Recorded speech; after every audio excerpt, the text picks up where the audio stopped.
நீங்கள் பார்த்து கொண்டிருப்பது ஆம்ஸ்டாங் டிவி.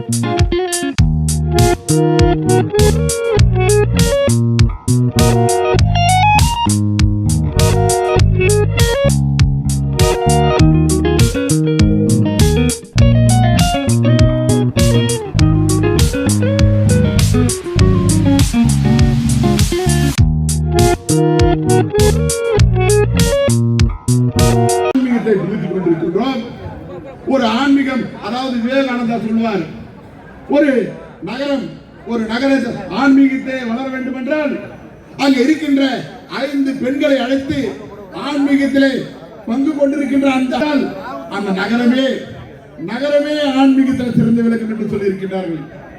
அதுபோல ஒரு இயக்கத்தின் மூலமாக மக்களுக்கு ஆன்மீகத்தை சொல்லிக் கொடுத்துக் கொண்டிருக்கின்றீர்கள். ஆன்மீகம் புகுந்து விட்டால் அன்பு வளரும், பாசம் வளரும், அரவணைப்பு வளரும், மற்றவர்கள் மீது நேசிப்பு வளரும். அதைதான் நம்முடைய அந்த பாரதிய ஜனதா இயக்கம் செய்து கொண்டிருக்கிறது. அனைத்து கோயில்களும் சிறப்பு பூஜை நடத்த வேண்டும், மக்களுக்கு தெளிவுபடுத்த வேண்டும்.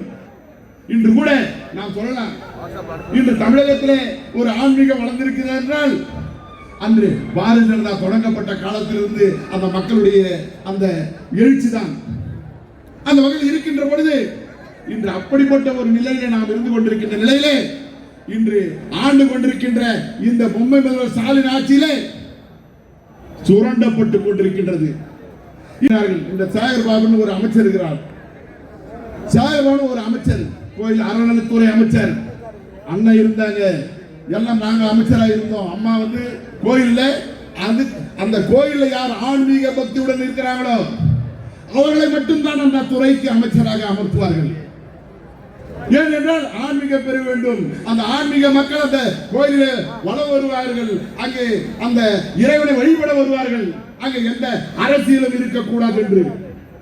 ஆனால் இன்று அந்த சேகர் பாபு அமைச்சராக இருந்து கொண்டு அந்த கோயிலே கொள்ளையடித்துக் கொண்டிருக்கின்ற ஒரு நிகழ்வை செய்து கொண்டிருக்கின்றார்கள். அனைத்து கோயில்களிலும் கொள்ளையடிக்கிறாங்க. அந்த வர நகையெல்லாம் உருக்கி தங்க கட்டியா எடுத்து நம்மளே ஒரு கடையில் போறோம், 1 சவரன் 2 சவரத்து அந்த விற்பனைக்கு போகும்போது அதை நம்ம உருக்குறாங்க. 2 சவரம் கொடுத்தா 1.25 சவரம் தான் இருக்குதுன்றான். நம்மளை ஏற்றுன்னு வந்துடுறோம்.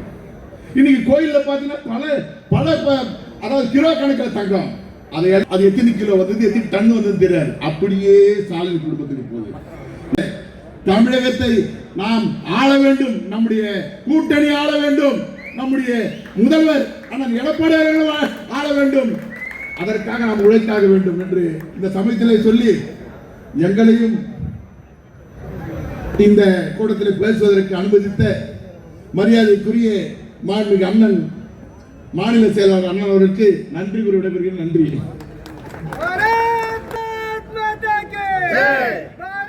அடுத்தபடியாக புரட்சித் தலைவி அம்மா அவர்களால் எனக்கு அவரால் அடையாளம் கட்டப்பட்டு அன்றைக்கு முதல் முறையாக அன்றைக்கு செயலர் கூட்டத்தில் கலந்து கொண்டார்கள். அதை நான் சொல்வதற்கு காரணம், அண்ணன் அவர்கள் ராசிக்காரர், அவர் தொட்டதெல்லாம் நிச்சயமாக தொடங்கும். இன்றைக்கு தேசிய ஜனநாயக கூட்டணி தமிழகத்திலே 100க்கு 100% நிச்சயமாக வென்றே தீரும். ஏனென்றால் இன்றைக்கு ஆளுகின்ற அரசு, இந்த மக்கள் விரோத அரசு வீட்டுக்கு அனுப்பக்கூடிய காலம் இன்றைக்கு நாட்கள் எண்ணப்பட்டு வருகிறது. இன்றைக்கு இந்த மக்கள் விரோத ஆட்சியினால் மக்கள் படக்கூடிய கஷ்டங்கள் நாளொரு மேனி பொழுதொரு வண்ணமாக இன்றைக்கு சொத்து வரி, வீட்டு வரி, குடிநீர் கட்டணம், சட்டம் ஒழுங்கு சீர்கேடு, இப்படி பல்வேறு நிலைகளிலே தமிழ்நாட்டு மக்கள் இன்றைக்கு கஷ்டப்பட்டுக் கொண்டிருக்கின்றார்கள். நேற்றைய தினம் கூட அனைத்து இந்திய அண்ணா திராவிட முன்னேற்ற கழகத்துடைய பொதுக்குழுவிலே இன்றைக்கு தேசிய ஜனநாயக கூட்டணியிலே பாரதிய ஜனதா கட்சியோடு கூட்டணிக்காக இன்றைக்கு ஒப்புதல் வழங்கப்பட்டிருக்கிறது. ஆக இந்த தேசிய ஜனநாயக கூட்டணி என்பது இன்றைக்கு இந்திய திருநாட்டை பொறுத்த வரைக்கும் உலக அளவில் தலை நிமிர்ந்து கொண்டிருக்கிறது என்று சொன்னால் மரியாதைக்குரிய பாரதத்துடைய பிரதமர் மோடிஜி அவர்கள் இன்றைக்கு உலக அரங்கில் இந்திய திருநாட்டை தலைநிமிர செய்து கொண்டிருக்கின்றார்கள். அரசு இன்றைக்கு ஒழிக்கப்பட வேண்டும். இந்த அரசை வீட்டுக்கு அனுப்பப்பட வேண்டும். மீண்டும் ஒரு மக்களாட்சி இன்றைக்கு தேசிய ஜனநாயக கூட்டணியின் சார்பாக நிச்சயமாக அமைந்தே தீரும். 100% நிச்சயமாக வெல்வோம் என்று கூறி வாய்ப்புக்கு நன்றி விடைபெறுகிறேன். நன்றி, வணக்கம். 10 பேர் மட்டும் தீபம் ஏற்றினால் போதும் அப்படின்னு சொல்லுகிறாங்க. ஆனால் அதை மதிக்கவில்லை. ஆனால் அதை மதித்திருந்தால் இன்னைக்கு ஒன்றுமே இல்லாமல் இவ்வளவு பெரிய எதிர்ப்புகள் கிளம்பியிருக்கார். உங்களுடைய வாக்கு வங்கி அரசியலுக்காக உங்களுடைய வாக்கை தவறாக பயன்படுத்தியிருக்கிறீர்கள். நீதிபதி தீர்ப்பை மதிக்கவில்லை. இதே மாதிரி ஒரு சம்பவம் நடந்தது. புரட்சித் தலைவர் எம்ஜிஆருடைய மறைவுக்கு பின்னால் மதிப்புக்குரிய ஜானகி அம்மையார் அவர்களுடைய இறந்த போது எல்லோரும் அதிமுக சார்பாக கலைஞரிடம் போகிறார்கள். கலைஞரிடம் போய் மெரினா கடற்கரையில் இட வேண்டும் என்று கேட்கிறார். ஆனால் அவர் முதலமைச்சராக இருந்த கருணாநிதி என்ன தெரியுமா சொன்னார்? இது முன்னாள் முதலமைச்சருக்கு யாருக்கும் கிடையாது. முதலமைச்சராக இருக்கும்போது யார் இறந்தார்களோ அவர்களுக்கு மட்டும்தான் கொடுக்க முடியும். ஆக இவர்களுக்கு கொடுக்க முடியாது என்று சொல்லிவிட்டார். அதற்கான தீர்மானத்தை வெளியிட்டார். இன்னைக்கு அது இருக்காண்டு. ஆனால் அதே நிலைமை அவருக்கு வந்து மதிப்புக்குரிய கலைஞர் அவர்கள் இறந்த போது அவரின் முதலமைச்சராக இல்லை. ஆனால் அண்ணன் எடப்பாடி அவர்கள் முதலமைச்சராக இருந்தார். அவர்களிடம் போய் சொன்னார்கள். இப்படி சொன்ன உடனே எடப்பாடி அவர்கள் என்ன தெரியுமா சொன்னாங்க? இது முன்னாள் முதலமைச்சருக்கு நீங்களே சொல்லியிருக்கீங்க. ஏற்கனவே வழக்கு வேற, நீங்க தான் வழக்கே போட்டிருக்கீங்க. அதனால எங்களுக்கு இடம் இல்லை அப்படின்னு சொன்னாங்க.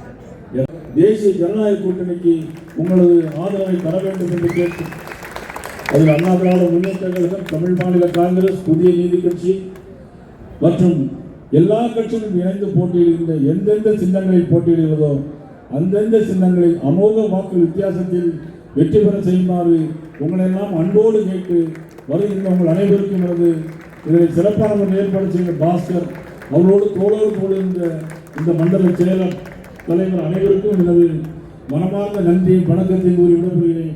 நன்றி, வணக்கம்.